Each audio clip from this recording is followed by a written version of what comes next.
It's a mythic dreamland, but it still contains echoes of the symphony.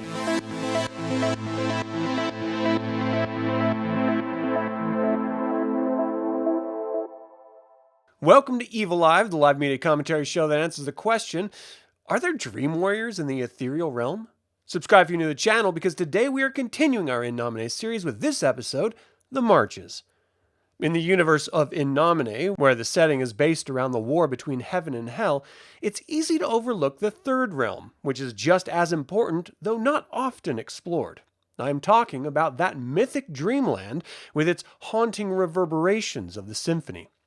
The ethereal realm is composed of a near infinite number of half-realities, separating the corporeal realm from the celestial realm.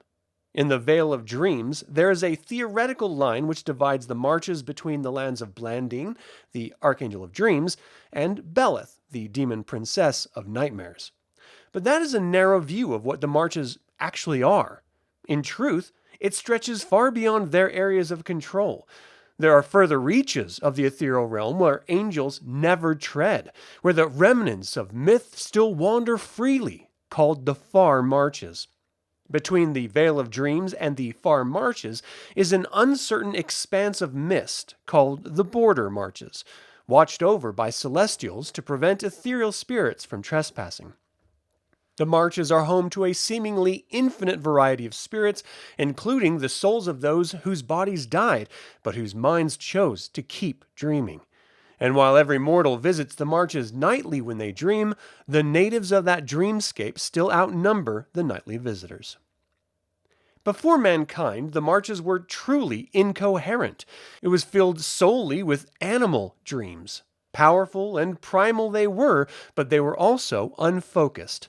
Perhaps the oldest primal spirits were created from the bald rage of tigers, or the unending lust of whales, or even the hopeful dreams of dinosaurs who longed for safe green fields to raise their brood.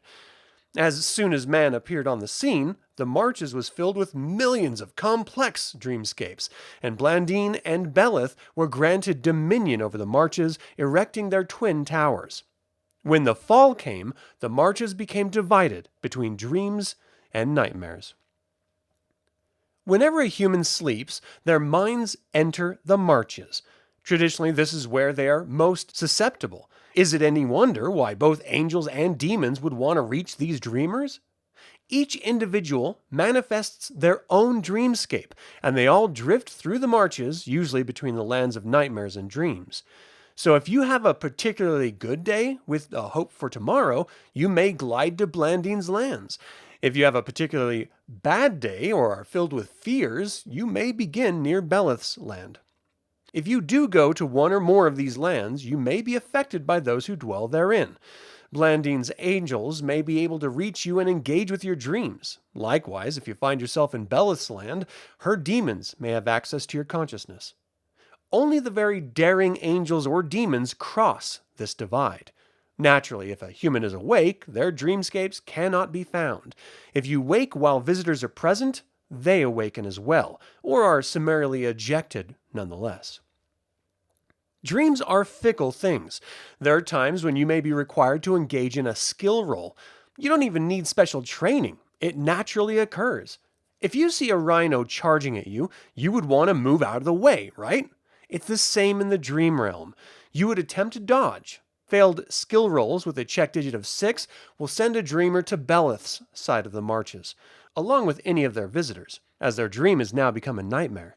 Conversely, a skill roll check digit of 6 on Beleth's side would send them to Blandine's side, turning the nightmare to a dream.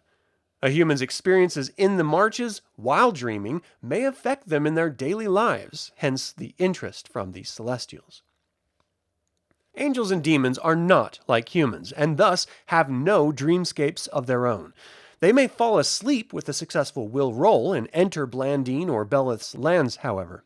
Instead of an individual dreamscape, they see the marches as it is, a vast, unformed sea of chaos, filled with mist, pools of water, floating mirrors, translucent spheres, and other objects which reflect a human's personal dream world. Time and space itself is highly subjective here. Celestials in the marches can actually watch dreams unfold, but typically cannot affect them.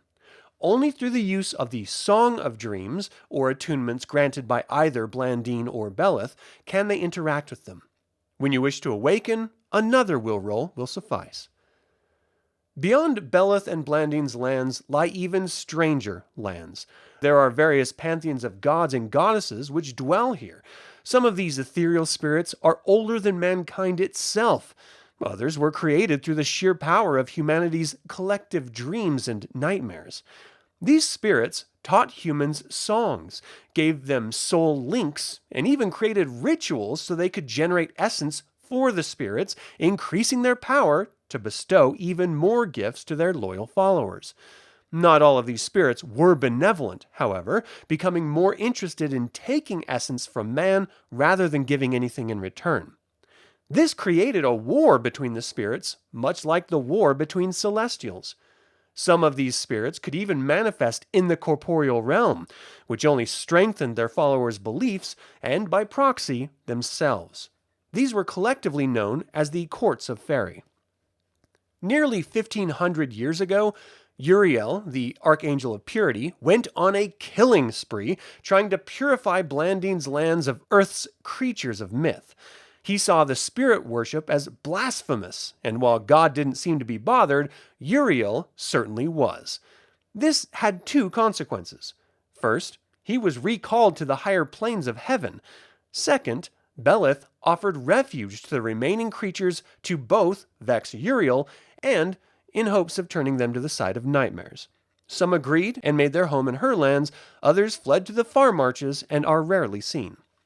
This did not extinguish these gods from humans' minds, however, and many are worshipped to this day. These pagan spirits claim that God, the Abrahamic deity, has not always been the omnipotent being he is today, but rather he rewrote the history of the universe to suit his needs. Obviously, heaven rejects this narrative, and if Dominic could find another Uriel, someone willing to mount a holy crusade against these spirits, they would put a stop to the slander once and for all. From Earth, the only way to reach these far marches is through a temple consecrated to the pagan spirit. Each god has their own ritual of ascension, though Celestials rarely bother with these third world forces in the war for the symphony. Most campaigns will take place in the corporeal realm. Visiting the ethereal realm may give you insight to a particular human, but it would be a special case use. Thank you for watching today's In Nomine episode. Subscribe and ring the bell if you're new to the channel. Don't forget to click the like button and comment to let others learn about this award-winning role-playing game and this channel. And as always, remember that evil spelled backwards is live, so get out there and be evil.